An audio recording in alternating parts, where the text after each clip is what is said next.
"You're nothing but a weak, pathetic excuse for an expert," Judge Harrison hisses, towering over Dr. Amara Collins. His gavel crashes down inches from her hand. The courtroom freezes. Bailiffs grab her arms while she struggles to maintain composure. Judge Harrison steps forward, his shoe deliberately crushing her case notes on the marble floor. His breath hot against her ear, he whispers, "Next time, send someone worthy of my courtroom." Dr. Collins straightens her spine, looks directly into his eyes, and whispers 3 words. The judge staggers backward. His face drains of color. His hand trembles against the bench. What 3 words could make a powerful judge look like he'd seen a ghost? Dr. Amara Collins arrives at the Baltimore County Courthouse 40 minutes early. Sunlight gleams off her Harvard Medical School pin, a small reminder of 20 years of excellence in neurology. She adjusts her tailored blazer and reviews her expert testimony notes one final time. The plaintiff's attorney, Sandra Weiss, greets her with a grateful handshake. "Dr. Collins, thank you for coming. Your expertise will be crucial in proving the hospital's negligence." Dr. Collins smiles. The MRI results speak for themselves. The patient deserved better care. They enter courtroom 4C, where the plaintiff sits nervously at the front table. Dr. Collins offers a reassuring nod before taking her designated seat. The defense team arrives in a cluster of expensive suits and confident smirks. Their expert witness, a silver-haired man, receives immediate deference from the courtroom staff. At precisely 9 a.m., the bailiff's voice cuts through the murmurs. "All rise for the Honorable Judge Terrence Harrison." Judge Harrison strides in, his black robe flowing behind him like a shadow. At 63, his reputation precedes him, fair but uncompromising, respected but feared. He scans the courtroom with practiced authority until his gaze lands on Dr. Collins. Something shifts in his expression, subtle but unmistakable. During introductions, he studies her credentials with visible skepticism. Harvard Medical School, board certification in neurology, research publications. He looks up, eyes narrowing. "But how much actual clinical experience do you have, doctor?"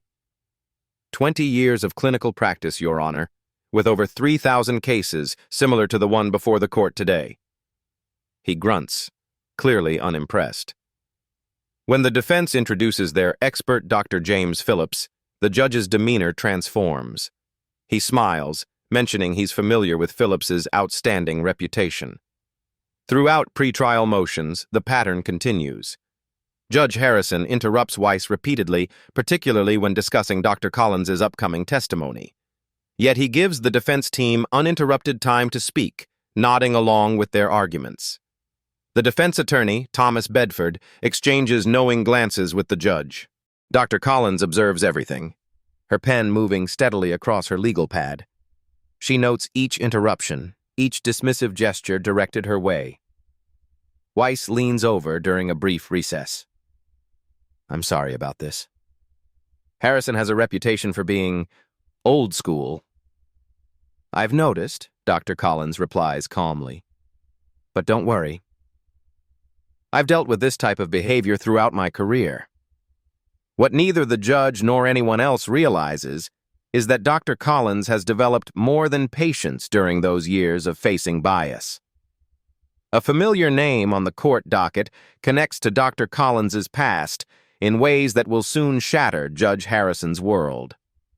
The trial begins with brisk opening statements. Dr. Collins sits with perfect posture at the witness table, her expression neutral despite the tension crackling through the courtroom. When Weiss calls her to the stand, Judge Harrison's mouth tightens into a thin line. "Dr. Collins, please state your qualifications for the record," Weiss begins. Before Dr. Collins can answer, Judge Harrison interjects, "We've already established the witness's background during pretrial. Let's not waste the court's time with repetition." Dr. Collins maintains her composure as she's sworn in. The oath feels heavier than usual under Harrison's cold stare. Weiss guides her through her initial testimony about the patient's condition and the hospital's critical errors. Dr. Collins speaks clearly, her expertise evident in every precisely chosen term. The MRI clearly showed early signs of pressure on the spinal cord that required immediate surgical intervention, she explains. The 12-hour delay violated basic standard of care protocols. Judge Harrison shifts in his seat. Dr. Collins, please remember this is a courtroom, not a lecture hall. Keep your answers concise. The defense attorney rises for cross-examination, his approach immediately aggressive. Dr. Collins, isn't it possible that reasonable medical professionals might interpret these MRI results differently? No, she responds firmly. The imaging shows unmistakable compression at the C4 to C5 level. Any qualified neurologist would— Objection, Your Honor, Bedford interrupts. The witness is speculating about other doctors' opinions. Sustained. Judge Harrison rules instantly.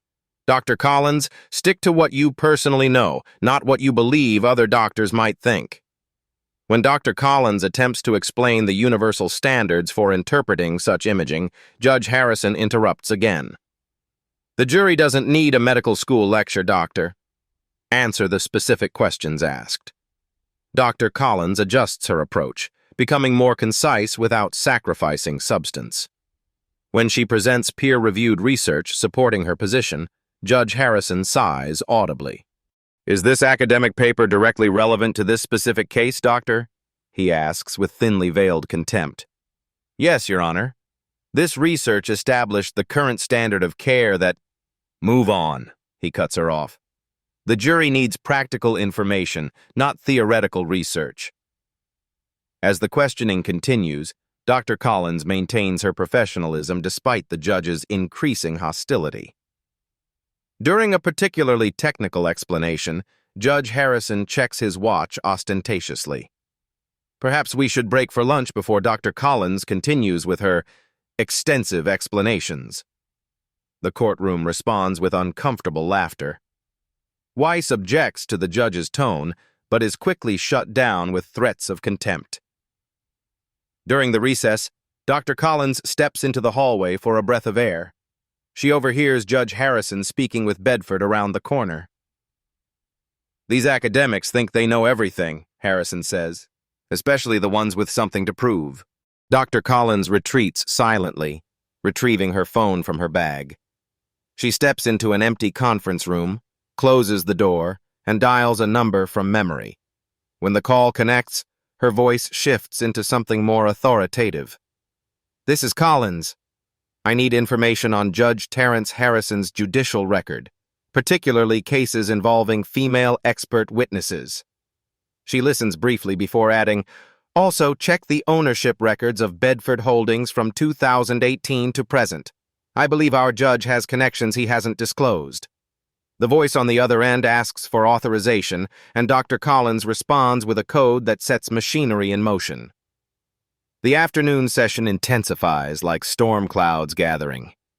Dr. Collins returns to the stand, her demeanor still professional despite the morning's treatment.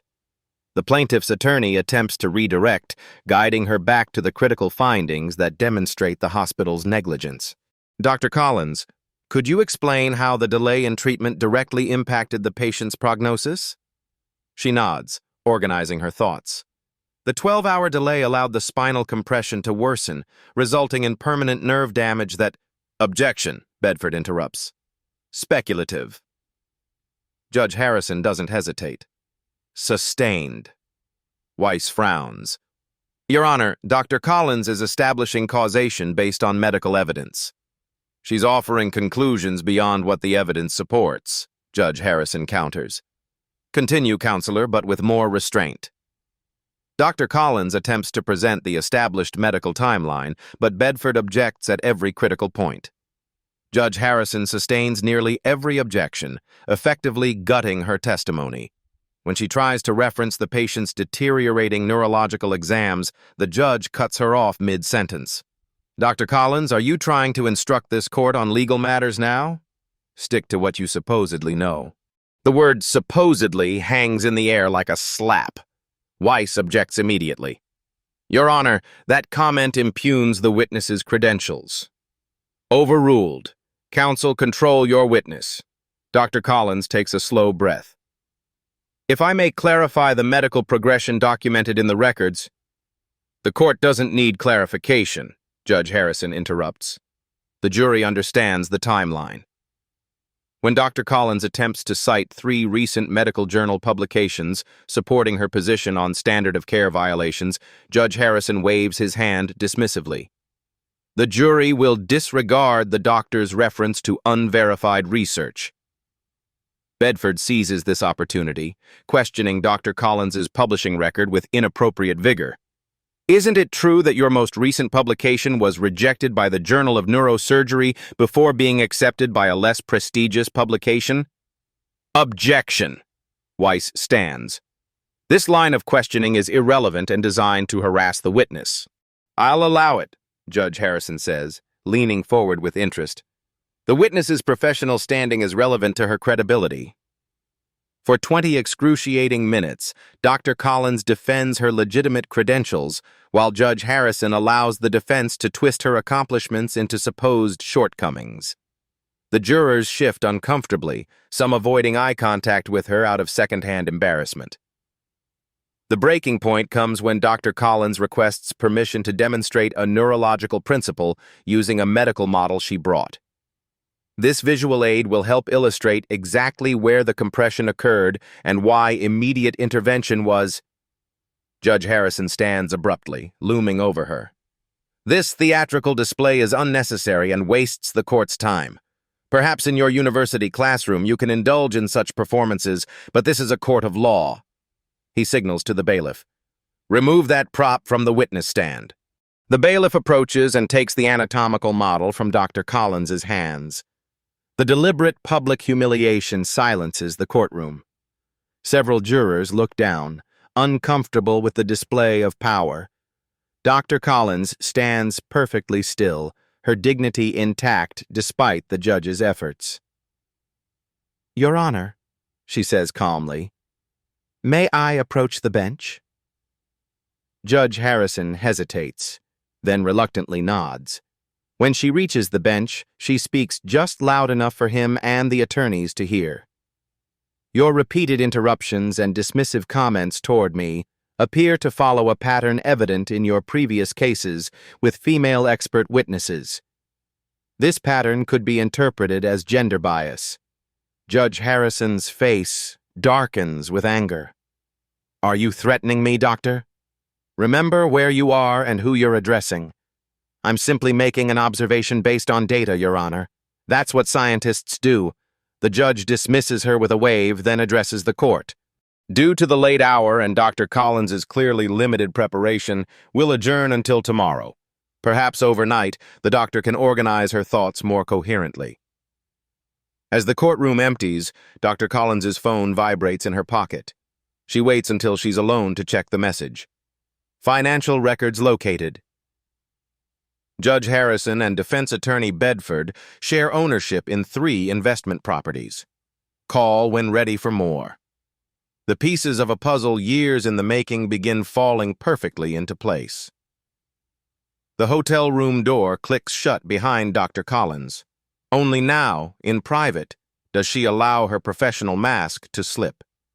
Her shoulders drop. Her jaw unclenches. She kicks off her shoes and stands motionless by the window, watching darkness settle over Baltimore. 5 minutes. She gives herself exactly 5 minutes to feel the anger and humiliation. The clock on her phone counts down as she processes the day's events. Harrison's sneering comments, the bailiff taking her teaching model, the jurors' pitying glances.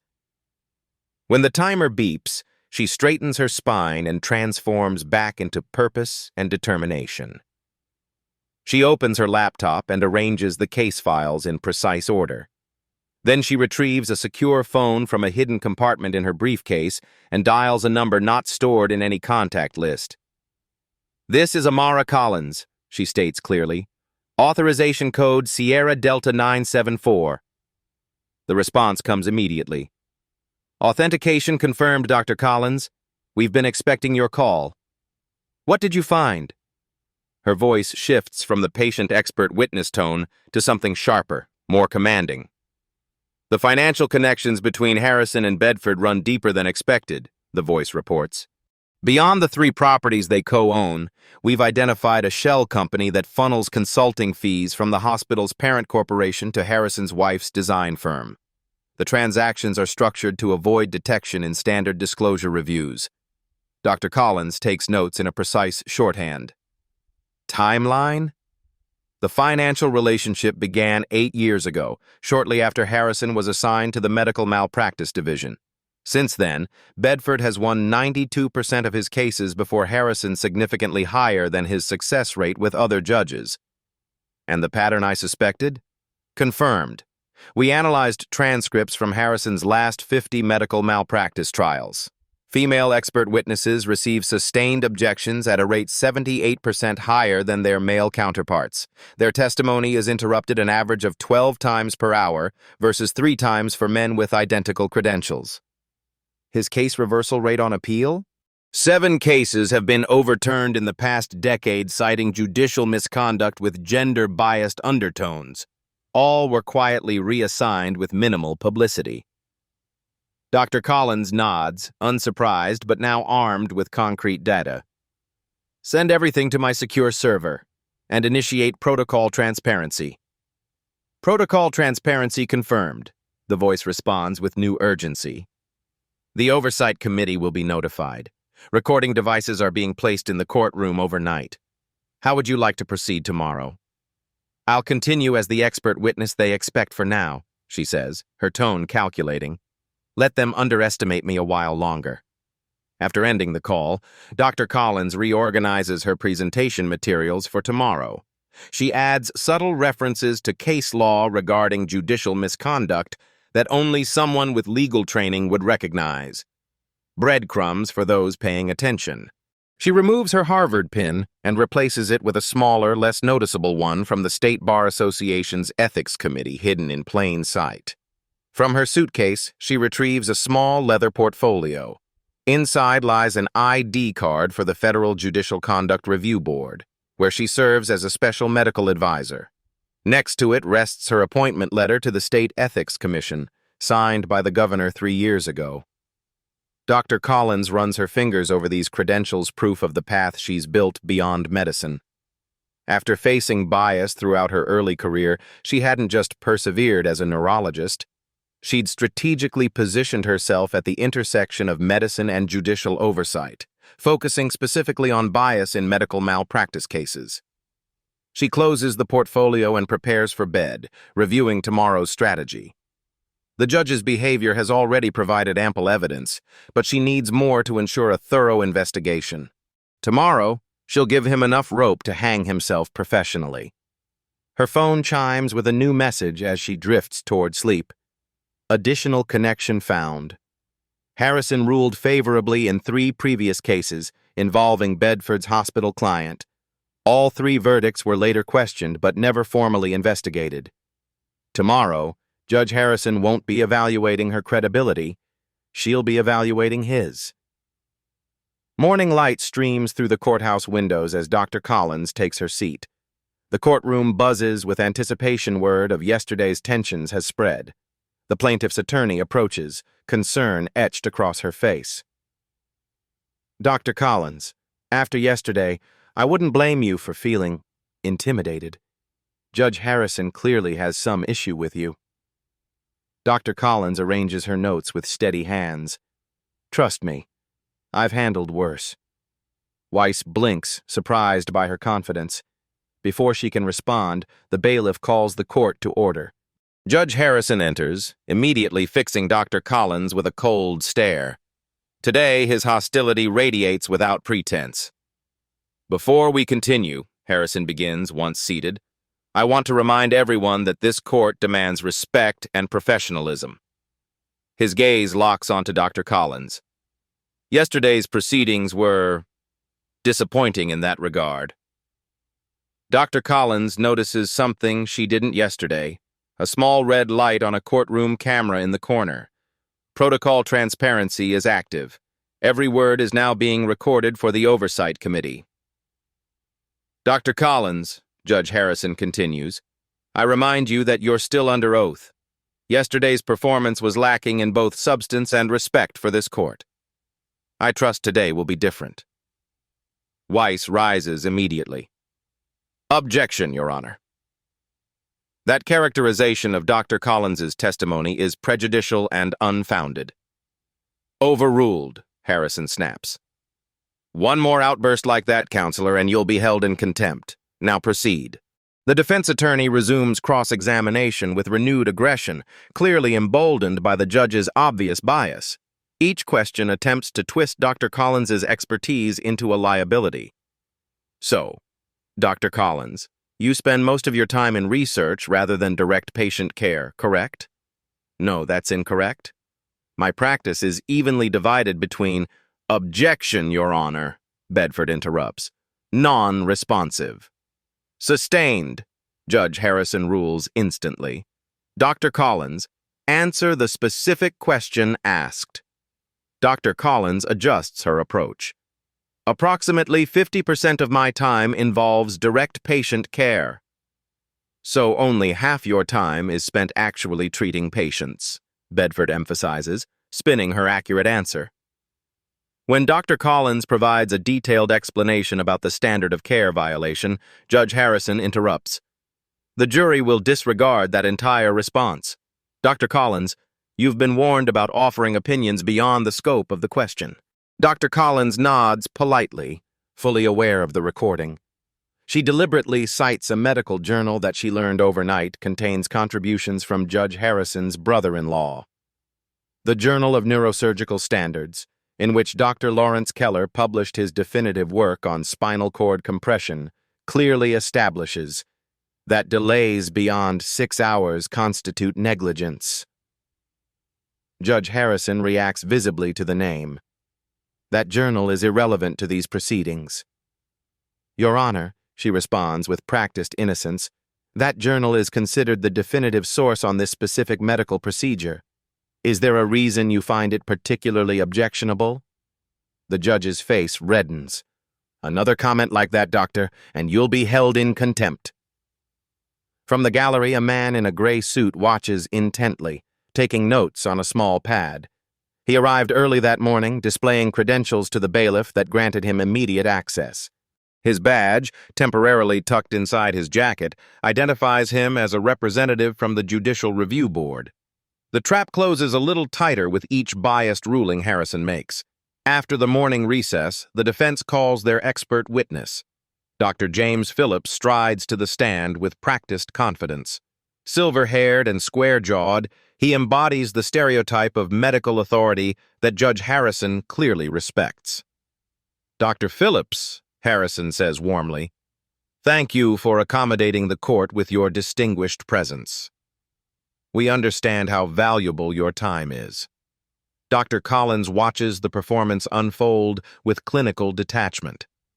The contrast couldn't be more stark. Where her credentials were questioned, Phillips's are praised. Where her answers were interrupted, his ramble unimpeded.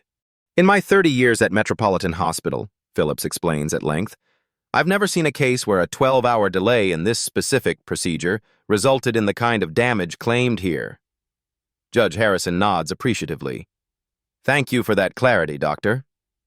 Dr. Phillips provides long-winded answers with minimal scientific backing, frequently using phrases like, in my experience, rather than citing medical literature.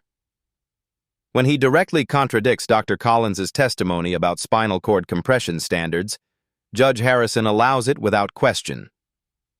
Excellent explanation, Doctor, Harrison comments after a particularly vague response. Your practical experience illuminates this issue. During cross-examination, Weiss challenges Phillips's conclusions about the MRI results. Dr. Phillips, wouldn't you agree that the imaging shows compression at the C4 to C5 level that meets the criteria for emergency intervention? Objection, Bedford interjects. Asked and answered during direct examination. Sustained, Judge Harrison rules, despite Phillips never addressing this specific question. When Weiss attempts to reference Dr. Collins's earlier testimony about established medical protocols, the judge cuts her off immediately. We've already heard Dr. Collins's opinions, such as they were. Move on, counselor. Dr. Collins makes deliberate eye contact with Judge Harrison as she writes something in her notebook. For a moment, uncertainty flashes across his face, quickly masked by renewed hostility. At the plaintiff's table, Dr. Collins passes a note to Weiss.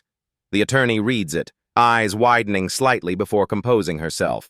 The note contains specific language from Judicial Conduct Code Section 3.5. A judge shall perform judicial duties without bias or prejudice, along with the case citation, Jensen v. State Judicial Commission. The defense shows a series of medical images, with Phillips offering interpretations that consistently favor the hospital. During a tense exchange about subtle features in the MRI, Judge Harrison makes his most blatant display of bias yet. The court recognizes Dr. Phillips's superior interpretation of these images, given his extensive clinical experience compared to academic theorizing. Dr. Collins raises her hand slightly. Your Honor, may I clarify something for the record? If you must, Doctor, but briefly. I'd like the record to show that I've personally performed over 500 of these specific procedures, while Dr. Phillips, according to his own CV, has performed 37. I believe accuracy matters in testimony. The courtroom falls silent. Phillips shifts uncomfortably in his seat. Judge Harrison pounds his gavel. The court doesn't need your commentary on another witness's qualifications. In the gallery, the Judicial Review Board observer makes detailed notes. He's been joined by 2 more observers, strategically positioned in different areas of the courtroom. All 3 respond to the escalation alert triggered by protocol transparency. Their presence remains unnoticed by Harrison, who focuses his growing frustration entirely on Dr. Collins. The judge doesn't realize he's performing for an audience far more important than the jury. The afternoon brings the final phase of testimony. Dr. Collins returns to the stand for redirect examination. The plaintiff's attorney, now following Dr. Collins's subtle cues, structures her questions to showcase both the doctor's expertise and the judge's bias. Dr. Collins, can you explain the established medical consensus on spinal compression treatment timelines? Before she can answer, Judge Harrison interjects. Counsel, we've covered this ground extensively. Your Honor, the defense expert directly contradicted Dr. Collins's testimony. She deserves the opportunity to address those contradictions. Harrison's jaw tightens. Proceed, but be concise. Dr. Collins provides a measured response, citing 3 peer-reviewed studies that establish the 6-hour intervention window as standard practice. With each precise statement, Harrison's patience visibly thins. Dr. Collins, your continued attempts to present yourself as the ultimate authority are trying this court's patience. Your Honor, I'm simply presenting medical facts. Facts according to you, he retorts. This court determines what constitutes a fact. The statement, a clear overreach of judicial authority, causes murmurs in the courtroom. One of the judicial observers types rapidly on a tablet, flagging the comment for immediate review. Bedford, the defense attorney, shifts uncomfortably. Even he recognizes Harrison's growing recklessness. During redirect examination, Bedford moderates his aggressive approach, asking more neutral questions. Harrison notices this shift and shoots Bedford a warning look. The attorney immediately hardens his tone, but the momentary hesitation has been noted by the observers. Dr. Collins, Bedford continues, isn't it possible that reasonable medical professionals might disagree about these imaging results? When the imaging shows clear compression with neurological symptoms, the standard of care is unequivocal, she responds. This is defined in the American Association of Neurological Surgeons Procedural Guidelines, Section 4.3.2, regarding cervical compression with progressive neurological deficit. Judge Harrison interrupts. Dr. Collins, please avoid unnecessarily technical jargon. Dr. Collins tilts her head slightly. Your Honor, would you prefer I use layman's terms or legally precise medical definitions as required by State Code 47.3 for expert testimony? The reference to the specific legal code one that Harrison should know but clearly doesn't causes him to flush with anger. Are you questioning my understanding of the law, Doctor? Not at all, Your Honor. I'm seeking clarification on your preference for my testimony. Harrison stands, looming over her from the bench. What I prefer is a witness who knows her place. The statement hangs in the air, damning in its naked bias. One of the judicial observers quietly exits the courtroom, phone in hand. In the gallery, the chief judicial observer makes a final notation and closes his portfolio. Dr. Collins maintains perfect composure, her gaze steady. And what place would that be, Your Honor? Bedford jumps to his feet. Objection! The witness is being argumentative. Sustained, Harrison barks. Dr. Collins, you are dangerously close to contempt. The plaintiff's attorney intervenes. Your Honor, may we approach the bench? Not necessary, Harrison snaps. This court will take a 15-minute recess. When we return, I expect a different attitude from all parties. As he rises to leave, the bailiff approaches him with a folded note. Harrison reads it, his expression shifting from annoyed to concerned as the color drains from his face. The wheels of justice have begun turning against the judge himself. The courtroom reconvenes after 30 minutes, twice the announced recess time. Whispers circulate among the spectators. Judge Harrison returns looking visibly shaken, his earlier arrogance replaced by a stiff formality. The plaintiff's attorney leans toward Dr. Collins. What's happening? Justice, she replies simply. Before proceedings continue, the bailiff approaches Harrison with another note. The judge reads it, his complexion paling further. He clears his throat. This court will recess for an additional 30 minutes. As he hurries from the courtroom, Dr. Collins notices a new presence. The district's chief judge has entered silently, taking a seat in the back row. His expression is grave as he observes the proceedings. Two more people in formal attire follow him, carrying official-looking portfolios stamped with the state seal. When Judge Harrison returns, he no longer walks with commanding authority, but moves like a man anticipating an impact.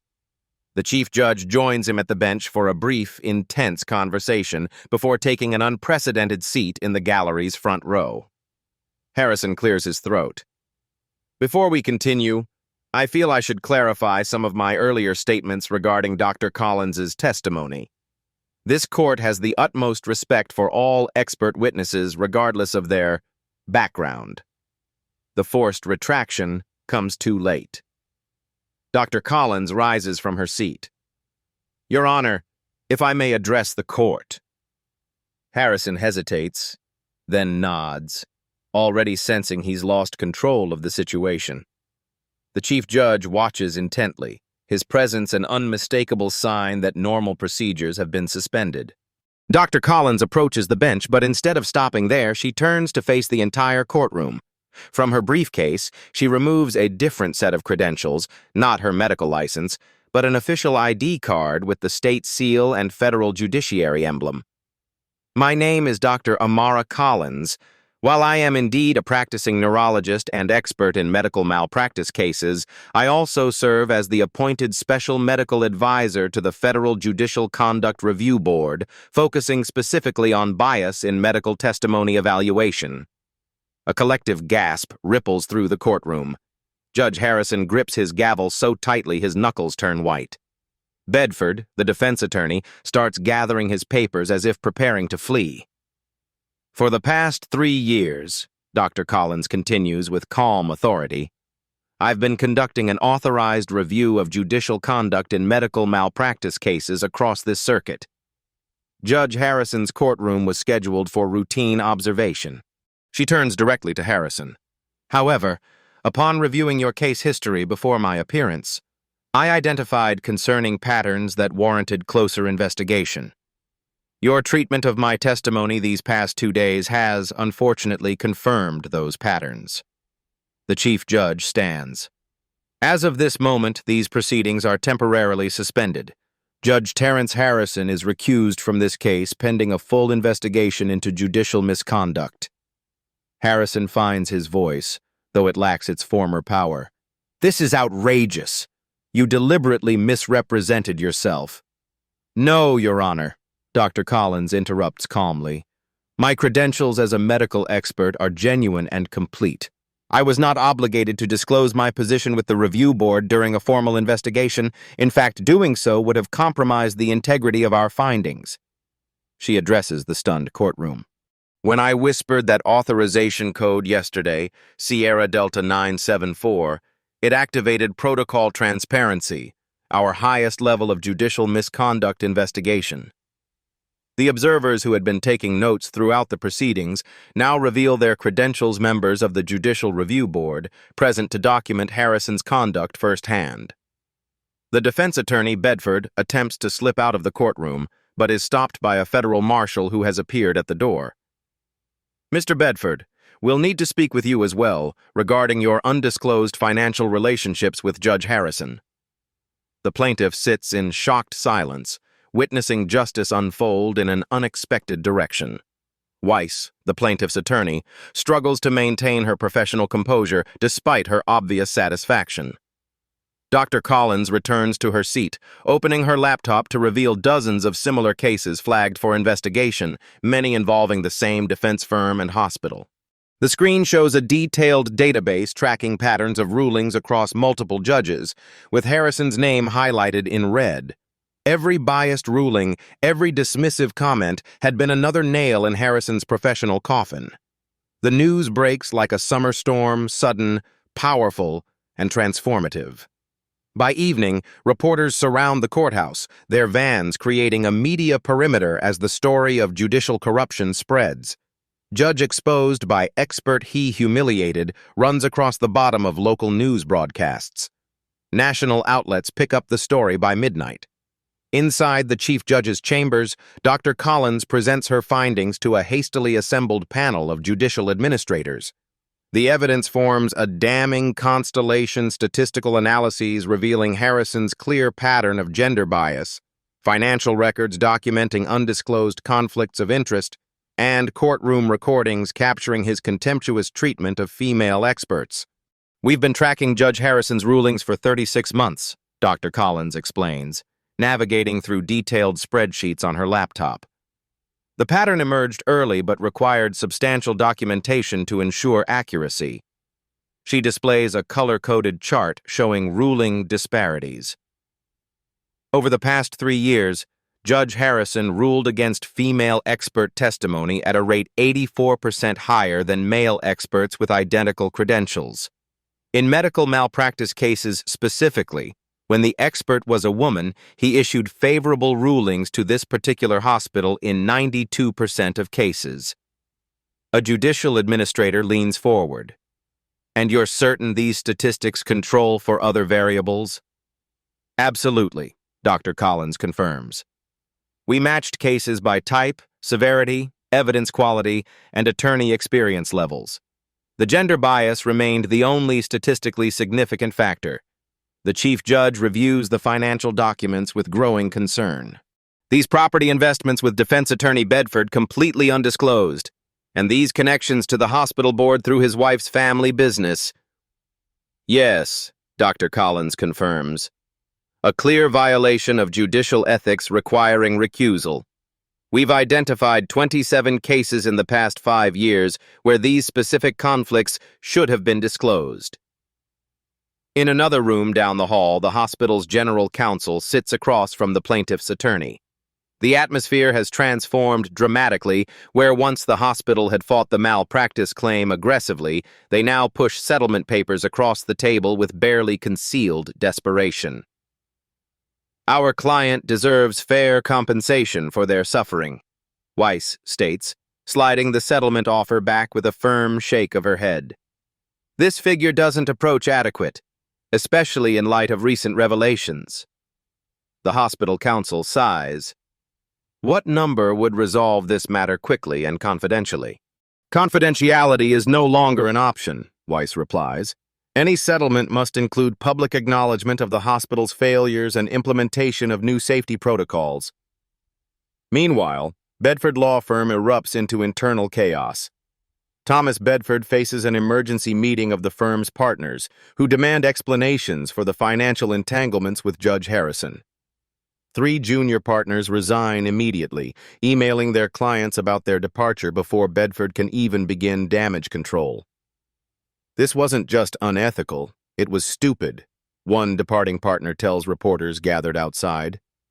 "He compromised everything we built for a guaranteed advantage in court."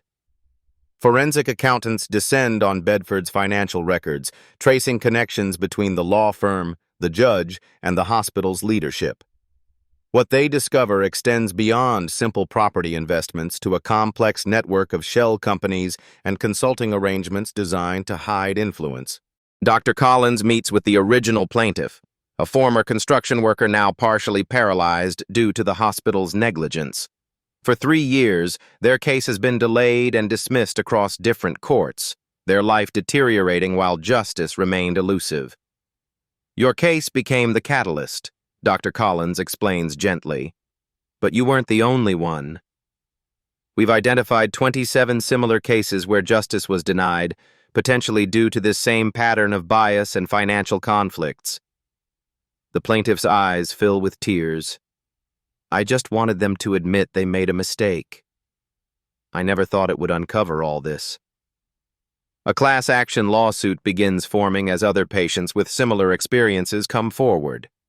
Their stories follow a pattern cases before Judge Harrison, female expert witnesses whose testimony was dismissed, favorable rulings for the hospital, despite compelling evidence of negligence.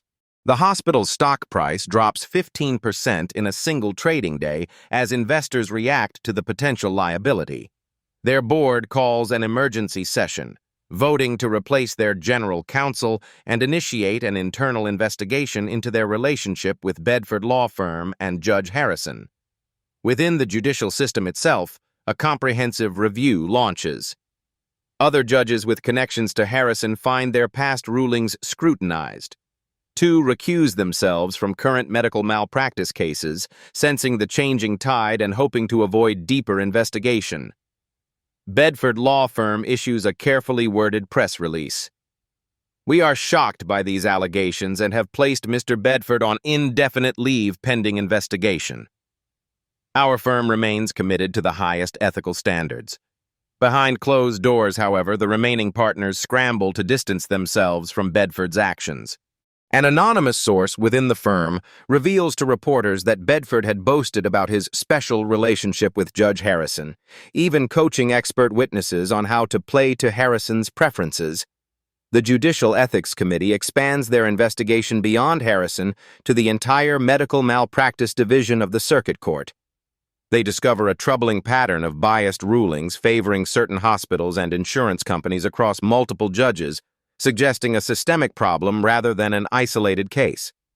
Medical associations across the state issue statements supporting Dr. Collins and calling for reforms in how expert testimony is evaluated in malpractice cases. Several prominent physicians come forward with their own stories of judicial bias, creating a watershed moment for reform. As investigators dig deeper into Harrison's case files, they discover evidence even more damning than initially suspected. Encrypted emails between the judge and a hospital board member discuss how to handle upcoming malpractice cases, with specific mention of ensuring the right experts are heard and the wrong ones discredited. This discovery elevates the misconduct from ethical violations to potential criminal conspiracy. The state attorney general announces a formal investigation into possible judicial corruption, with federal authorities monitoring the situation. Dr. Collins continues her dual roles throughout the unfolding drama, testifying in the resumed malpractice trial before a new judge while consulting with the Judicial Review Board on the expanding investigation. Her calm expertise in both medicine and legal ethics makes her the perfect bridge between these worlds. When asked by a reporter why she pursued this path beyond her medical career, she responds simply, "Justice and health are inseparable. What good is medical knowledge if the system prevents its fair application? Some infections require systemic treatment, not just local intervention." The investigators discover Harrison's handwritten notes about Dr. Collins from before the trial, another woman who needs to be put in her place. 6 weeks later, Judge Terrence Harrison sits on the other side of the bench, facing the Judicial Conduct Committee in a sterile government hearing room. His expensive suit hangs slightly loose on his frame. Stress has taken its physical toll. His once commanding presence has diminished, shoulders slumped, voice lacking its former authority. Beside him sits his attorney, Jacob Stern, a former judicial colleague now tasked with defending the indefensible. The committee members, 3 judges, 2 attorneys, and a public representative review documents with solemn expressions. The room fills with spectators, including several former litigants from Harrison's courtroom who have come to witness his judgment day. Dr. Collins takes the witness stand. She doesn't speak with anger or seek revenge. Her clinical precision makes the facts all the more damning. The statistical deviation in Judge Harrison's rulings cannot be attributed to chance or coincidence, she explains, displaying charts that track his decision patterns over 15 years. When controlling for all other variables, case type, evidence quality, attorney experience, gender bias emerges as the only significant factor in these disparities. She presents a color-coded timeline showing the progression of Harrison's biased rulings. The pattern intensified approximately 8 years ago, coinciding with the beginning of his financial relationship with the Bedford firm. Harrison shifts uncomfortably as his own rulings appear on the projection screen, categorized by gender of expert witnesses and outcome. The evidence is overwhelming. Stern attempts to undermine her methodology. Dr. Collins, isn't it possible your statistical approach contains inherent bias? After all, you came looking for a pattern. That's why we employed double-blind analysis, she responds calmly. 3 independent statisticians reviewed anonymized data without knowing what factors we were investigating. All 3 identified the same pattern. When Stern questions her qualifications to make such assessments, the committee chair intervenes. Dr. Collins holds degrees in both medicine and statistical analysis and has published peer-reviewed research on decision-making bias in healthcare and legal settings. Her qualifications are not in question here. The financial evidence proves even more devastating. Bank records display transfers between Harrison's family trust and Bedford's offshore account following key verdicts. Property records reveal a pattern of asset transfers deliberately structured to avoid disclosure requirements. Judge Harrison accepted approximately $347,000 in indirect payments over 8 years, the forensic accountant testifies. The transactions were designed specifically to evade standard ethics disclosures. When Harrison finally speaks, his defense crumbles under questioning.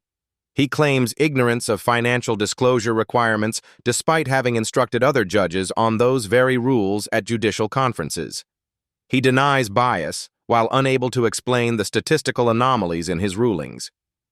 These academic analyses don't capture the nuances of courtroom dynamics, he insists, inadvertently echoing the dismissive language he used against Dr. Collins.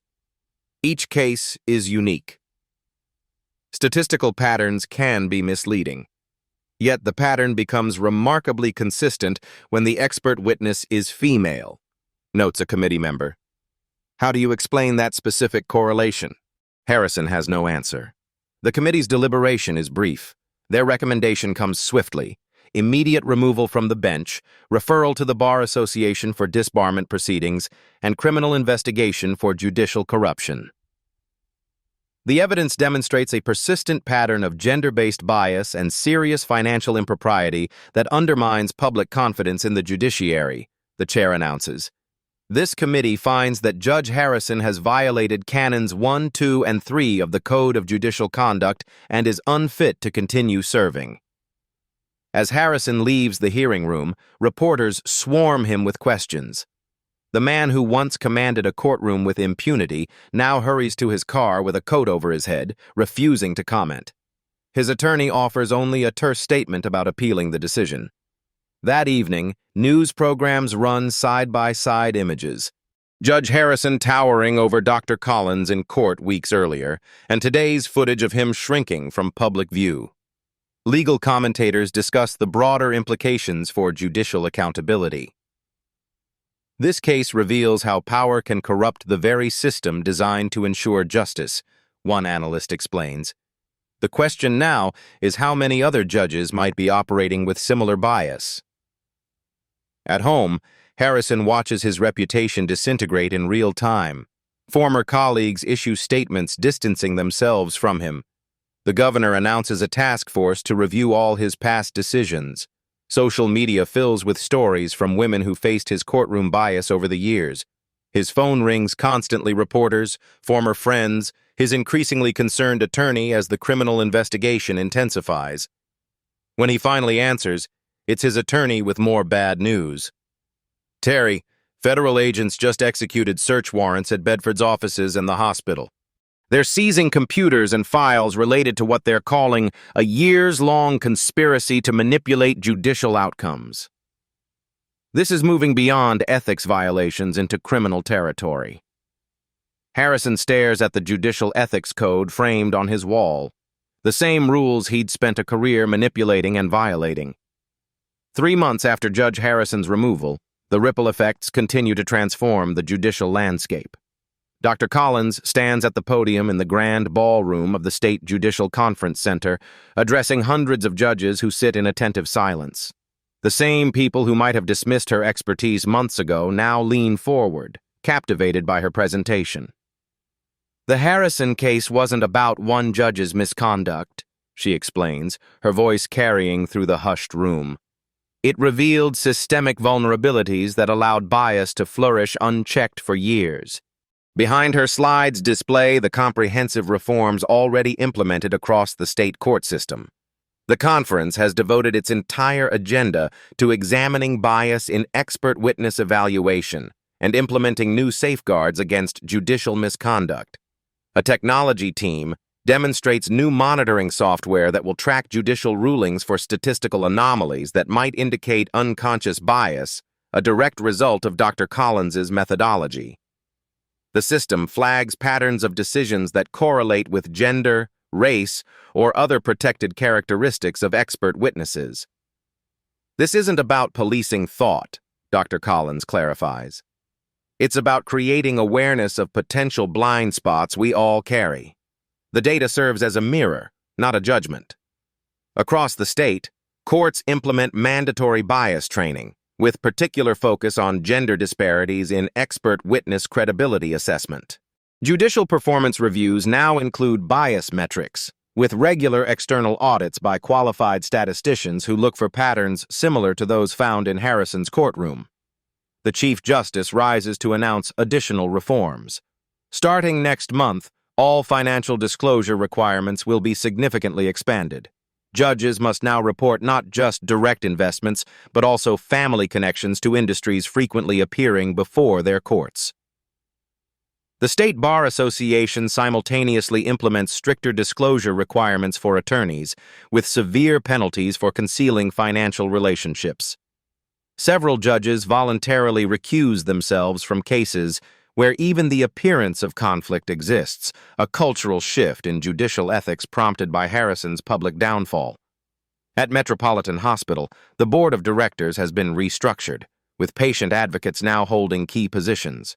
Their first action was establishing a transparent medical review process for alleged malpractice, often resolving valid claims before they reach litigation.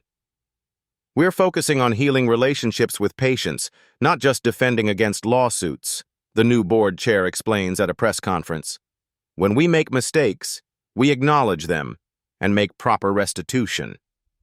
Bedford law firm has dissolved entirely, its remaining partners scrambling to dissociate themselves from the scandal. 3 former clients have filed malpractice suits against the firm, claiming they were never informed of the conflicts of interest that may have prejudiced their cases.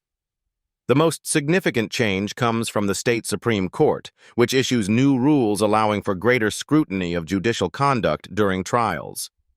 Attorneys can now request independent review of patterns of rulings without facing contempt charges, a direct response to how Harrison had silenced challenges to his bias. "We cannot have a justice system where questioning a judge's impartiality becomes punishable," the Chief Justice explains.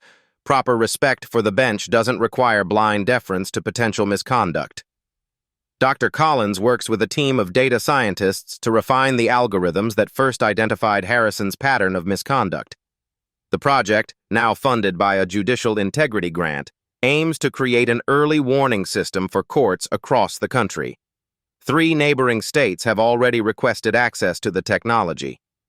As she concludes her presentation, Dr. Collins displays a simple slide showing improved outcomes in medical malpractice cases, not measured by who wins, but by consistency of evidentiary standards regardless of expert gender.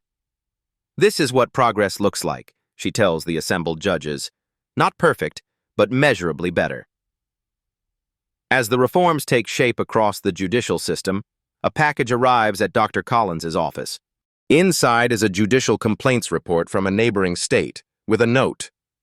We've identified a similar pattern here. Can you help?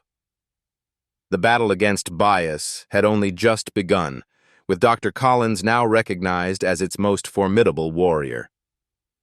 1 year later, Dr. Collins stands at a podium accepting the American Bar Association's special citation for contributions to judicial integrity. The audience, a mix of legal professionals, medical experts, and judicial reform advocates, gives her a standing ovation that continues until she gently raises her hands. What happened in Judge Harrison's courtroom wasn't just about gender bias or financial corruption, she begins. It was about the fragility of justice when power goes unchecked. Warm lighting illuminates the diverse faces in the crowd. The camera pans across several familiar figures from the original courthouse drama, the plaintiff, who finally received proper compensation after a new trial, the chief judge who supported the investigation when presented with evidence, even one of the junior partners from Bedford's firm who became a whistleblower after the initial revelations. Systems depend on people willing to hold them accountable, Dr. Collins continues. A year ago, I stood in a courtroom being deliberately humiliated because I represented a threat to a corrupt status quo. Today, I stand before you because that same system has the capacity to heal itself when enough people demand better. Dr. Collins continues her work as both a neurologist and judicial system advisor, but now she does so openly. Her dual expertise has made her a sought-after speaker at legal and medical conferences, where she shares her methodology for identifying patterns of bias. 3 universities have created fellowship programs based on her interdisciplinary approach. Former Judge Harrison's legacy serves as a cautionary tale in ethics classes at law schools nationwide. His case study appears in judicial training materials, stripped of any remaining prestige. After pleading guilty to reduced charges of corruption, he serves community service at the same hospital he once protected, assisting patients who struggle with the medical system. Accountability doesn't always mean punishment, Dr. Collins explains when asked about Harrison's sentence. Sometimes it means redirecting someone's energy toward healing the very systems they damaged. The original plaintiff from the malpractice case has used part of their settlement to establish a patient advocacy foundation, with Dr. Collins serving on its advisory board. Together, they help vulnerable patients navigate complex medical and legal systems, ensuring their voices are heard.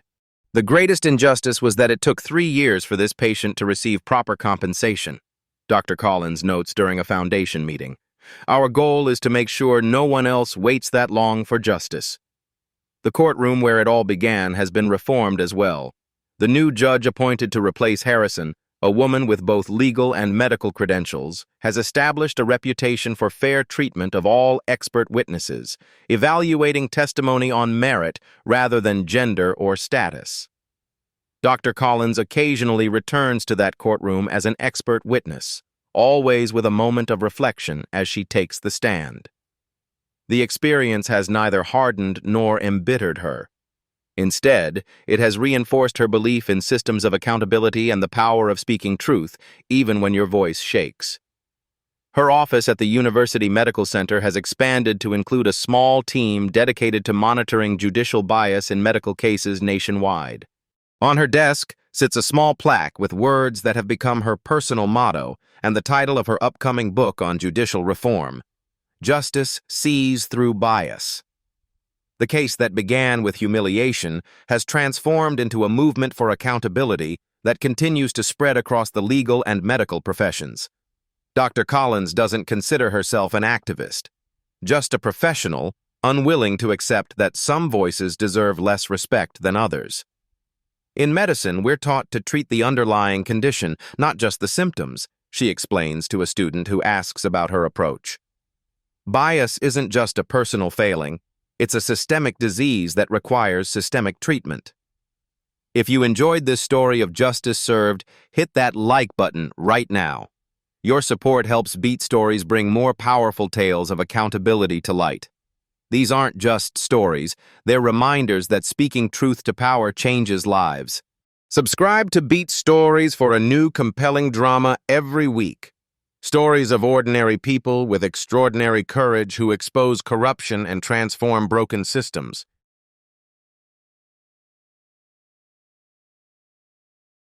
This story shouldn't be the exception. It should be the last time it ever happens. At Beat Stories, we turn one moment of injustice into a call for change.